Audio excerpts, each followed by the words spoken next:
Aloha and welcome to Java. Got a new format for you. I'm hoping it's a little more efficient. If you have feedback on this, let me know. I always enjoy your feedback in the comments, and I appreciate you all being with me. So, getting started, today is Sunday, March 31st, 2024. This is for the week ahead. It's Easter Sunday, so happy Easter to those of you that celebrate the rising of Christ. Hope you're having a great weekend. So, starting with the MMRI risk indicators hovering around the 273. Other than that, most of these numbers are not significant at the moment, but I just want to show you the overview that we will be watching. I'm going to continue to watch the yen right now becoming very significant. I'll go over that a little bit more in a moment. So we had numbers come out on Friday when the market was closed, allowing the market to adjust to this a bit, as well as statement from Jerome Powell. So the sentiment currently going into this week is cautious, watching inflation numbers continue to rise. So going back to the yen right now, it seems they are losing control of it a bit with their monetary policy. They hiked rates for the first time in quite some time, and the yen is still losing value. So they're in a bit of a panic about that. And the reason we've got to watch that is if they try to sell a lot of US bonds to get some of the currency back and basically strengthen their currency that way, could affect the United States dollar and hence the markets. So we'll keep an eye on that as well. I'll go through that with you. Over the banks right now, the inflation number is going higher. That's really not a surprise. With the price of oil and everything increasing, that does increase not just manufacturing, but also shipping for every good that we've made. So the problem with this is that it seems we're at a tipping point to where it could go either direction. So as I've said before, I think it's going to head towards one, a severe deflation first, and then as they try to fix it, will lead eventually to the hyperinflation, but not prior to the euro having its fall. So we're a ways away from that. However, they are still watching this now. So inflation cooling, they're still talking about a lot of spending going on, and I kind of agree with that because we're still seeing spends of basically a dichotomy. While the Rome is swarming with tourists, flights are still full. We've got the dichotomy because we've also got a large contingent of the American population, as well as in Europe, that are having trouble affording basic groceries, food, goods, and that sort. So basically watching this split into a severe two-tier society, and I think this is going to continue. So Fed himself came out and said that interest rate cuts basically will not do very much for the United States economy. Basically, we've got political spending in massive amounts on the other side. And so cutting interest rates is just basically kind of slowing the flow at the moment. So not a really good sign for the long term. So more importantly, I'd like to go into food and farming. So this is mostly United States, but it goes for globally, particularly Europe as well, which is part of why they're having massive protests.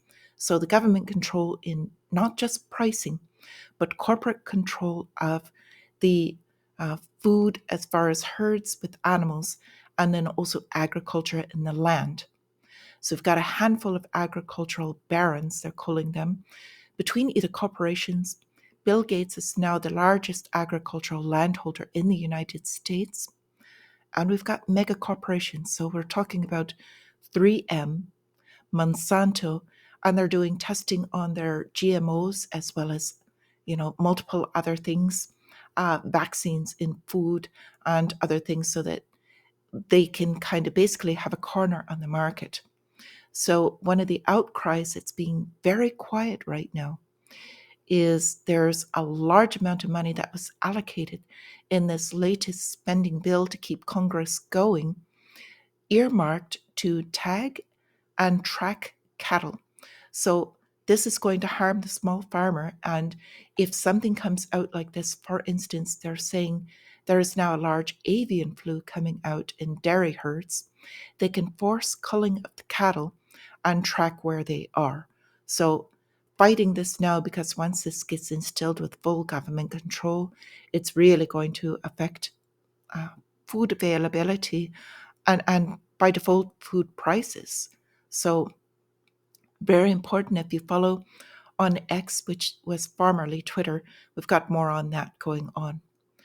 So with real estate, we've stuck at the same issues going on. We've got commercial real estate is uh, still held by the banks. They're trying to unwind this as soon as they can, very quietly in the background, repackaging these loans, shuffling them off to the smaller banks that they do expect to fail. So with real estate, basically residential, we've got homeowners still facing the headwinds as we've been speaking about property taxes. So between property taxes, HOAs, and insurance costs, homeowners beginning to lose, go into foreclosure, losing their homes. So this housing crisis deepens as there's basically a short supply. It's not going to last long. So there's going to be many more forced sellers coming onto the markets. We'll see how that goes coming up here. With labor and employment, as you know, we're watching this. We've got more numbers coming out this week. So this will be in the spotlight. But as the government steps into the employment market, we've got California as a perfect example. They mandated a $20 an hour minimum wage for fast food workers. So now companies are laying off fast food workers and consolidating, going automation as much as possible, or shutting their doors. So now we've got an increase in unemployment. So a lot of people making $0 rather than the $20. And we've got Europe following in suit because Greece is now doing the same thing, increasing their minimum wage by €50 a month starting April 1st. So Uber and Lyft are pulling out of services, Minneapolis, over this minimum wage law, and it will increase to more states as this spreads. And then they've got the United States plunging, wages plunging at a striking pace. This is in according to Indeed, which is a large online hiring company. Well, more lower end, lower pay because companies are struggling as well. So perfect example of this, we're going to UPS. They're implementing, and this is going across the board, we've been watching cost savings plan, and that means they're closing facilities, laying off workers.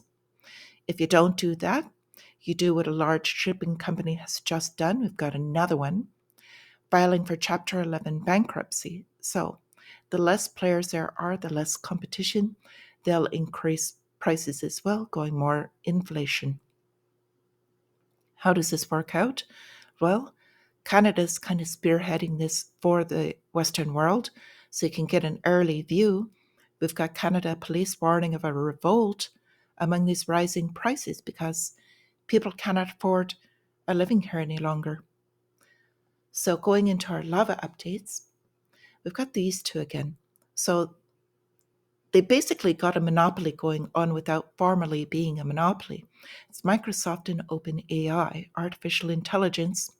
They're working together to build a $100 billion artificial intelligence supercomputer called Stargate.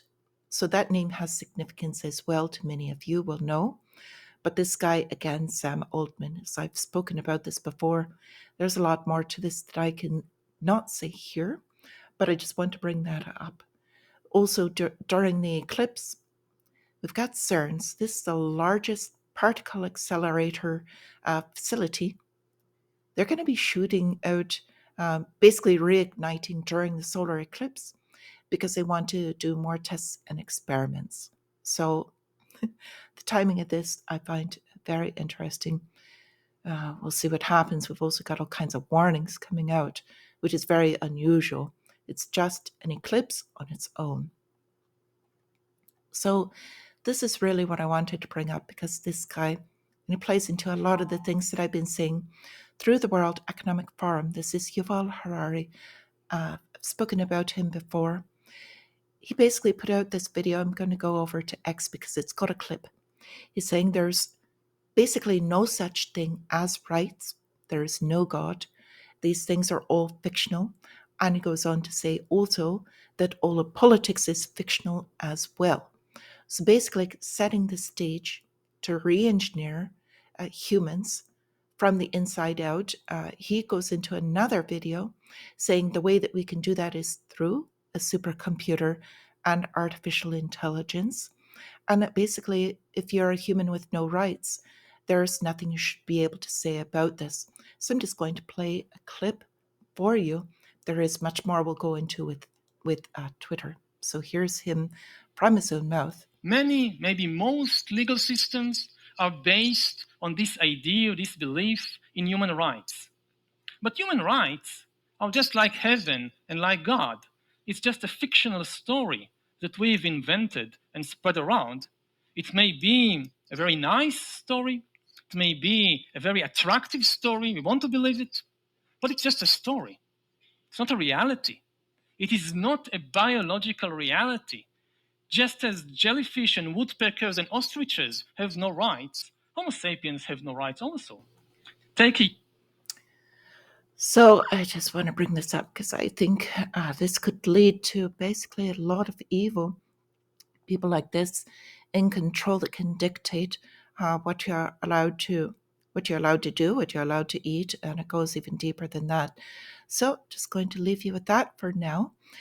With that, I wish you all a wonderful weekend, wonderful rest of your day. Thank you kindly for joining me. And until I see you again, my friends, stay free.